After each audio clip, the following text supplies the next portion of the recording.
What's up, YouTube? It is Jacob from Team IdaBros again, coming at you guys with another video. All 10 people, including myself, that watched the last one or two. Just coming back from work, and I know last week I was thinking that I was able to get one up at the end of the week, and it just didn't happen. So I had another discussion, another question that I wanted to ask, maybe get some feedback on, and just kind of essentially have a discussion, I guess. So I've been thinking about YouTube a lot, and this kind of niche that we have around the game, the, quote-unquote Yugioh and, the channel itself has been around for about 8 years. Original name was Team HOC 2009. It was started right around New Year's, 2009, 2010. I think the official date was 2010 when we actually opened it. So we've been around for a while. The most subs that we ever got was a little over 1,000. At this point, it's dropped down to between 700 and 800, which I mean is pretty decent considering that we've had about 3 or 4 or 5 years of maybe not 5. It's been quite a long time since we've consistently put out content. So I'm super thankful that we have what we have. But kind of where I'm going with this is what does it take? What does it take to be a YouTuber now? More specifically around the game. And it seems like it's pretty crazy. I mean, we have a lot of people doing a lot of videos now. We have, some huge YouTubers, at least around the game, right? So we have, like, House of Champs, right? We have, so it's John Moore, we have Simo, the super big YouTubers. There's a lot of people that put out content and put out really good content. But what does it take for the people that are either starting back up or the people that are starting new channels? Does it have to be a big name person? You have to, win a YCS, or, do you have to have multiple regional tops? Does that matter? Does it help? I personally think that you don't have to have those things. But I mean, we've seen different channels and things like that start from people that have top tournaments, and they might not have the longevity that some of these other YouTubers have that haven't had those tops, just because they don't have the drive sometimes to stick with it. They just have, a couple big deck profiles and things out of the gate, get a lot of subs because they have all this recognition right at that point, and then it just kind of fades because they don't really want to do it. They don't get those numbers usually like, Simo or House of Champs or anything like that. But yeah, what does it take? What does it take to get that big channel? It's really interesting looking at least at my sub box and seeing what is out there right now. I mean, we have, at least who I'm sub to, John Moore does,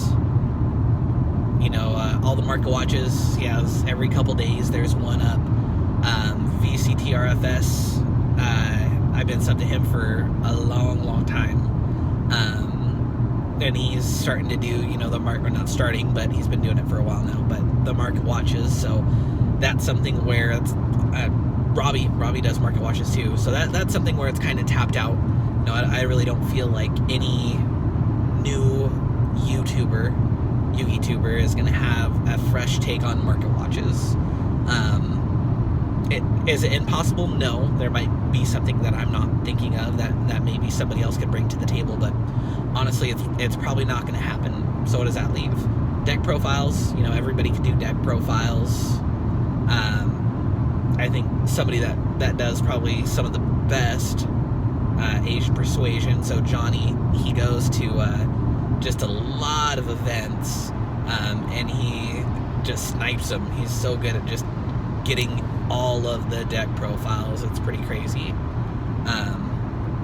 But that's something where, anybody could start a YouTube channel if they have interesting deck profiles.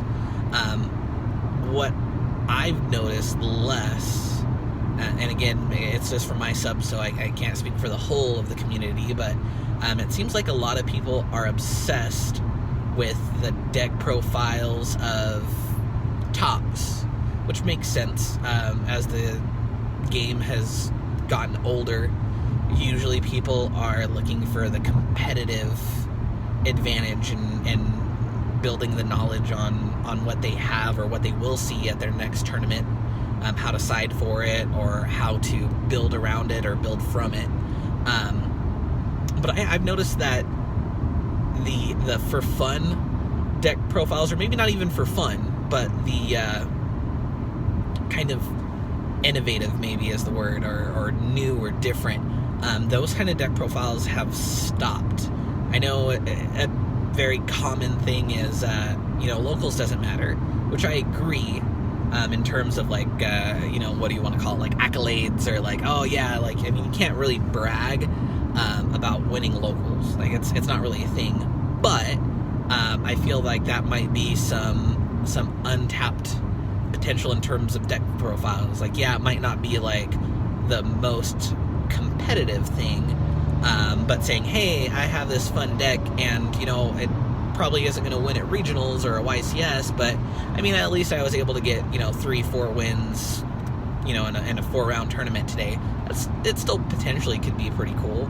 That might be something that a newer YouTuber or somebody can do more of in terms of content. That could be something that we could do as content. This is again, a discussion trying to think, where I can go, where this channel can go. Because, right now this is kind of just discussion stuff that I've posted the last couple videos, is just kind of what I have the means for currently, but definitely want to get something more out there at some point. But either way, yeah, just kind of looking for the kind of, what do you want to call it, maybe the barrier of entry. What does it take to resume or start a channel now? I mean, I feel like there's other things too. I don't want to get too, the video is already pretty long, but too into it. But in terms of a technical aspect, to get the big channel, to grow your channel significantly at least, do you have to invest time in things like editing and intros, outros? Like, obviously, all the big channels have those things, and they're definitely nice to see. I won't knock that at all. Absolutely. Like, if I had the skill to make something that I thought was going to look good, I just don't, honestly. But like, if I had those skills, I would already have something made. But what I'm getting at there is, do you have to have those? What matters more? That a video looks good, that there's the editing, the outros, and does that matter more, or is it the content? If you watch a channel and you're like, man, these are some good videos, but maybe the quality's not super great, like maybe the camera isn't 1080, maybe they're still shooting on something lower res than that, so it doesn't look super good. They don't have editing. There's some maybe dead air interruptions, or how much does that matter? Do you prioritize content or the aesthetics? Anyways, this is, again, just some questions that are rolling through my mind. Personally, I mean, I prefer, I think, content first, everything else second. But again, I've been around, watching the YouTube videos for quite a while, so that might just be my mindset. I would love to see or hear, what you guys think. Do you prefer, look first? If it doesn't look legit, then you're not going to invest any time into it.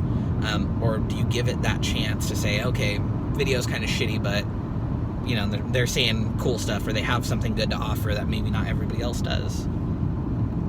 Either way, that's kind of a long spiel. I just kind of wanted to see, where everybody's at, content, aesthetics, what videos, what types of things are already being done, what could be done better, what options that we have, whether it's this channel or anybody else that's thinking about maybe not watching, not just kind of lurking, I guess you could say, in the YouTube and Yugioh community, but want to participate. What does it take to be effective? Either way, let me know in the comments down below. Make sure that you sub. If you have any suggestions, definitely let me know. I'm just trying to feel along and kind of get everything back up and going. But either way, this is Jake from Team IdaBros, aka Team HOC 2009, and peace out. Appreciate your time.